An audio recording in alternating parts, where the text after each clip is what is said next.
Hare Rama, Hare Krishna. So, day 4, Sloka 4 of Bhagavad Gita, part of chapter 1. Arjuna Vishadayana. Sorry for the wrong name. So, the Sloka 4 is that Drushta Kaitena Kashirajasa Sai Vitrayam Projil Kunti Bojakam Nara Pungavan. Sorry for the pronunciation, they may sound bad in different languages. Even I thought I feel while pronouncing them, pronouncing them completely wrong. But my main point of view to explain the slokas. As part of my goal, I am going to complete whole slokas and explain them in my own variations and suggest you people to think about it in your own variation. So basically, what this sloka actually says is that, as we know, in the first sloka, the king Dhritarashtra was asking what's happening on the battlefield in a selfish way to Sanjaya. In second sloka, we see that Sanjaya was silently, calmly explaining in a positive way of the battlefield scenario to his brother Dhritarashtra. In the third sloka, we have seen that son Duryodhana went to his guru, whereas unconsciously he had fear at looking at Pandavas army, which was led by Panchala. By looking at them, he got a fear, and at the same time, he went to his guru Drona. While he talked in a way that unconsciously he too have initiated fear in Drona, his guru, and specifically mentioned that Panchala is the one who is going to kill you. That the same guy who is leading the Pandava army. I know Drona is a strong guy, but not Duryodhana. You see, in that sloka, we can see that people have a habit of dragging people in the same trouble they are in. Irrespective of Drona was a strong warrior, he is a guru of great kings. But end of the day, the Duryodhana companionship of Duryodhana is leading him to his downfall. And next thing, his son's greed is leading to downfall.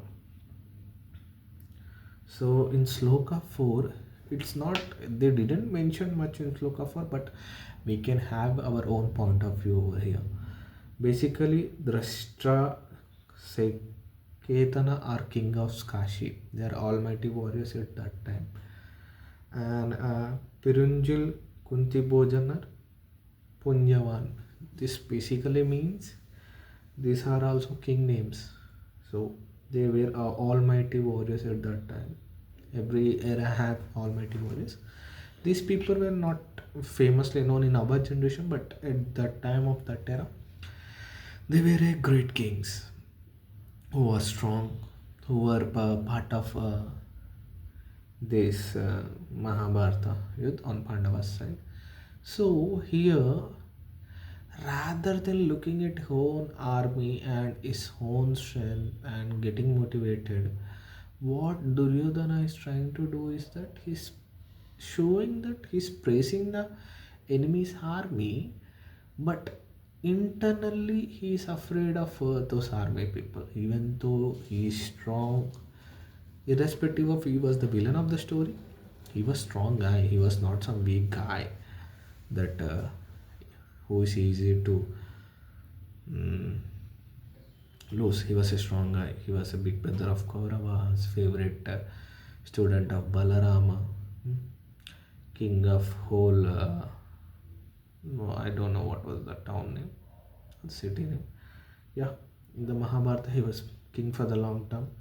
Nor they didn't went to the other slokas, but I am not sure. There is no evidence that he have bad ruling in his ruling time.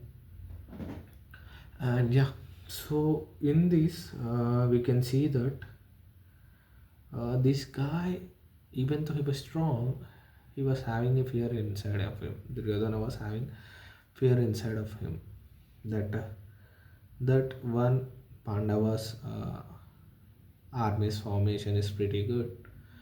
Same time, Pandavas whole army is led by Panchala, a strong guy.